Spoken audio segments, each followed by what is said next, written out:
पाकिस्तानी सियासी हालात से आप बखूबी वाकफियत रखते हैं कि इस वक्त सियासी अदम इस्तेहकाम भी दिखाई देता है और इस्तेहकाम भी दिखाई देता है। तज़ब्ज़ुब की कैफियत है। हमें यह मालूम नहीं कि किस हद तक इस्तेहकाम है और किस हद तक नहीं है। एक तरफ से आवाज़ उठती है कि नहीं है और एक तरफ से आवाज़ उठती है कि है। इसी तज़ब्ज़ुब और मखमसे की कैफियत के अंदर वक्त गुजारी हो रही है। लेकिन पाकिस्तान के मुआशी हालात भी सियासी हालात से वाबस्तगी इख्तियार किए हुए हैं। वो इस हद तक जुड़े होते हैं कि अगर एक जगह भी कहीं ना कहीं पे कोई लूप होल दिखाई दे तो दूसरा उससे मुतासिर हो जाता है। तो फिर सिर्फ दूसरा ही मुतासिर नहीं होता, उसके हम सभी बतौर पाकिस्तानी फरीक हैं और हम भी मुतासिरीन में शामिल हैं। आज ताहयात नाअहली केस के हवाले से सुप्रीम कोर्ट का फैसला मंजर आम पे आया है, जिसमें ताहयात नाअहली केस में 62(1)(f) के तहत ताहयात नाअहली को कलअदम करार दे दिया गया है और नाअहली 62(1)(f) के तहत सिर्फ 5 साल होगी। सबीउल्लाह बलोच का जो फैसला था उसे ओवर रूल कर दिया गया है आज के दिन, और यह पैगाम दिया गया है कि यह नहीं हो सकता कि कभी किसी की मंशा हो तो ताहयात नाअहल कर दें और कभी किसी की हो तो नाअहली को छोड़ दें। 5 जेंटलमैन जो है वो पूरी पार्लियामेंट का फैसला नहीं कर सकते। आज के फैसले में यह बात की गई है। इस फैसले के असरात पाकिस्तानी सियासत के ऊपर क्या होंगे? इसके अलावा लेवल प्लेइंग फील्ड के हवाले से भी बातें हुई, वो केसेस भी अभी लगे हुए हैं और परसों के दिन उस पर भी बात होना है। बल्ले की वापसी के हवाले से भी बात होना है, इलेक्शन के हवाले से भी बात हो रही है। लेकिन इस सारे तनाजुर के अंदर एक खामोश हिस्सा भी मौजूद है जिसके ऊपर कोई बात करने को तैयार नहीं है। उस पर बात होनी चाहिए कि पाकिस्तान का मुआशी निजाम इस वक्त किस तरीके से चल रहा है।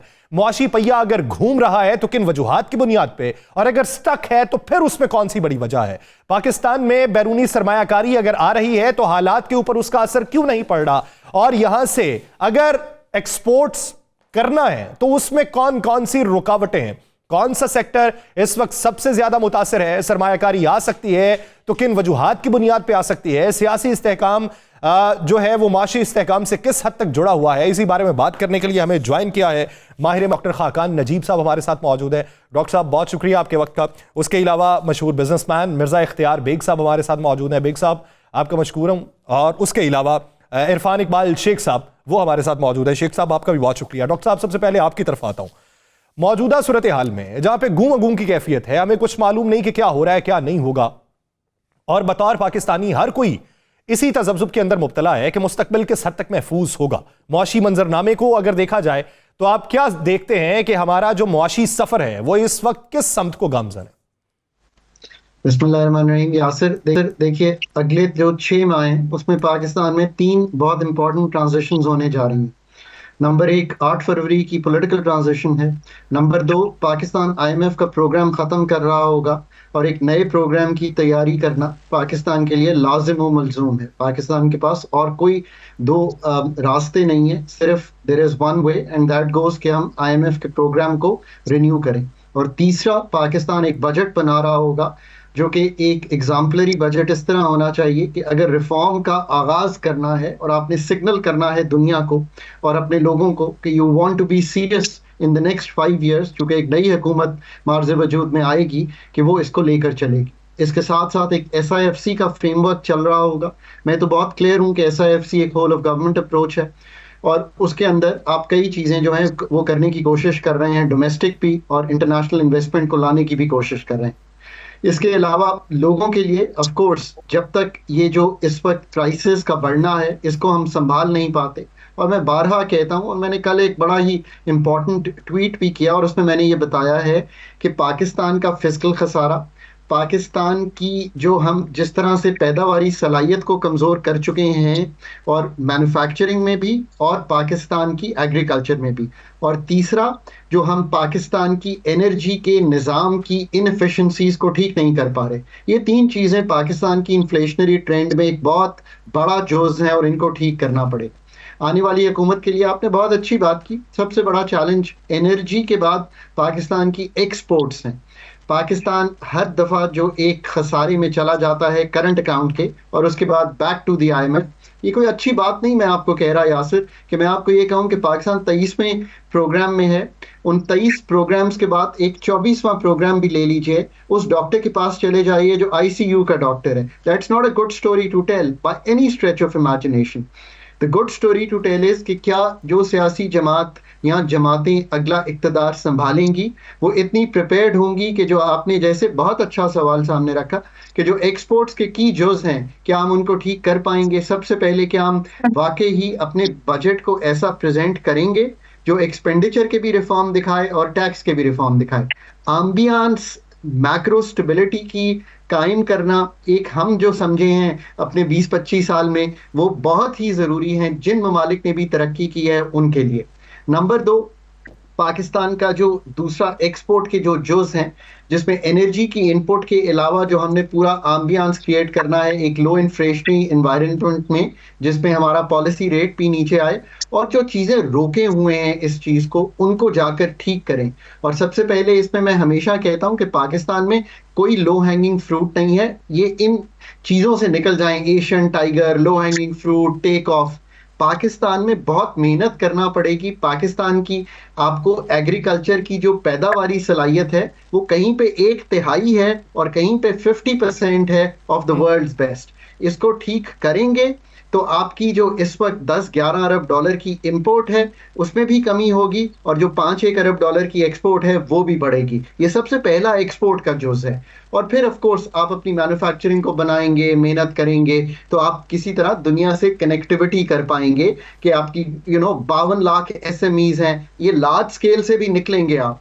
सो क्या ये इतना बड़ा माइंडसेट, मैंने 3 ही चीजें आपके सामने रखी हैं। IMF का नया प्रोग्राम करने के लिए टीम बनानी पड़ेगी, एक्सपोर्ट्स को ठीक करने के लिए टीम बनानी पड़ेगी, एग्रीकल्चर की पैदावारी सलाहियत ठीक करने के लिए टीम बनानी पड़ेगी। What I'm trying to say is कि ये सारे काम तो बहुत से लोग आपके सामने रख सकते हैं, बट अहम जो ये है कि do you have the competence level to deliver on all these things? जिन लोगों ने भी प्रोग्राम IMF के उनसे इस्तेफादा उठाया है या फायदा लिया है या उनको कंप्लीट किया है, जिन मुल्कों ने भी, वो अपना होम ग्रोन प्लान सामने लाते थे। अभी हमें वो प्लान रखने के लिए एक टीम बनानी है। मैं बार बार इसको एम्फसाइज इसलिए कर रहा हूं कि ये सब अब टेक्निकल चीजें हैं। प्राइवेटाइजेशन टेक्निकल चीज है, आपको प्राइवेटाइजेशन की एक बहुत ही काबिल टीम लानी पड़ेगी। वो कौन हजरत होंगे या खातून होंगे जो प्राइवेटाइजेशन को चेयर करेंगे और फिर वो एक अपने अंडर टीम बना के PIA को, एनर्जी सेक्टर को, बैंकों को उनकी वैल्यू बनाकर दुनिया में बेचेंगे। अब ये है पाकिस्तान का इस वक्त चैलेंज। ठीक, मिर्जा साहब हवाले माजी के देने के पास हमारे पास बहुत ज्यादा है। जर्मनी स्टैंड जब हो रहा था उसको मुश्किलात थी, करोड़ों रुपए हमने दिया और उधार के चक्कर में दिया, हमने मईशत चलाना चाइना को सिखाया। लेकिन हम मौजूदा सूरत हाल में पिछली 2 दहाइयों में किस नहज तक पहुंचे हैं? हमारी एक्सपोर्ट के अंदर तनज़ुली किन वजूहात की बुनियाद पे हुई है और एनर्जी सेक्टर में रिफॉर्म किन वजूहात की बुनियाद पे नहीं हो सका? देखिए, अगर आप मुझसे पूछें कि इस वक्त पाकिस्तान को सबसे ज्यादा जरूरी रिफॉर्म्स कौन कौन से शोबे में करनी होगी, तो मेरा एक ही जवाब होगा, एनर्जी सेक्टर। क्योंकि एनर्जी सेक्टर हाथ से हमारा निकलता जा रहा है। गर्दिशी कर्जे जो हैं वो 5,000 अरब रुपए से ज्यादा हो गए हैं, पावर सेक्टर के भी और गैस सेक्टर के भी, और जिसकी वजह से ये बिजली की कीमतें बढ़ रही हैं, गैस की कीमतें बढ़ रही हैं। आपको ये पता है कि 193% गैस की कीमतें जब बढ़ाई हैं तो हमारी सनत की मुकाबलती सिकत जो है वो तकरीबन खत्म हो गई है। और हर तरफ से ये आवाजें आ रही हैं कि गैस की कीमतों को जो एक्सपोर्ट ओरिएंटेड इंडस्ट्रीज हैं उनको जो रिलीफ दिया हुआ था, उनको जो इंसेंटिव दिए हुए थे वो विड्रॉ ना करें, नहीं तो हमारे एक्सपोर्ट ऑर्डर जो है हमारे हाथ से निकल जाएंगे। तो कहने का मेरा सिर्फ मकसद ये है कि आने वाली हुकूमत को बहुत चैलेंजेस होंगे, क्योंकि उनसे एक्सपेक्टेशंस बहुत ज्यादा हैं। बहुत वादे भी किए गए हैं कि हम सब इकोनॉमी को सही कर देंगे, लेकिन ये इतना आसान नहीं है, क्योंकि अफरात-ए-ज़र आपका किस लेवल पे पहुंचा हुआ है। डिस्काउंट रेट 22% और बैंक के लैंडिंग रेट 24 और 25% पे है। GDP हमारा 2023 में नेगेटिव की बात हो रही थी, 2024 की आज ही यूनाइटेड नेशन की जो रिपोर्ट है और वर्ल्ड बैंक और ब्लूमबर्ग ने हमको दिया जो लेवल, वो 2 से 2.5% तक है। बहुत ही ज्यादा 2025 का है वो 3% है। तो आपको लो GDP ग्रोथ से न जॉब क्रिएशन आप कर सकते हैं, न एक्सपोर्ट एनहेंसमेंट कर सकते हैं। आपको GDP ग्रोथ बढ़ानी है, लेकिन साथ में हमारी मुश्किल जो है वो फाइनेंशियल कॉस्ट है, लैंडिंग रेट्स हैं। क्योंकि मॉनेटरी पॉलिसी को अगर आप रिव्यू करें तो मॉनेटरी पॉलिसी के दो मकसद होते हैं, एक तो इन्फ्लेशन को कंटेन करना, रोकना, सही। कम करना, और दूसरा जीडीपी ग्रोथ को टिकर करना। हमारा जो 22% पे हम लेके चले गए हैं टाइट मॉनेटरी पॉलिसी पे, अफराते दर भी नहीं कंटेन हुआ है, वही आपको 39% पे खड़ा हुआ है, और साथ साथ आपकी जीडीपी ग्रोथ भी बड़ी नहीं है, टिगर नहीं हुई है, वो बल्कि नेगेटिव जोन में आ गई है, या 2-2.5% की 2024 में रहेगी। लिहाजा आपके लिए जरूरी है कि जल्द से जल्द आप अफरात दर को कंटेन करके डिस्काउंट रेट को ईज करें, कम करें। हमारी तो ख्वाहिश और ड्रीम है कि किसी जल्द से जल्द ये सिंगल डिजिट हो जाए, लेकिन वो नहीं होगा। लेकिन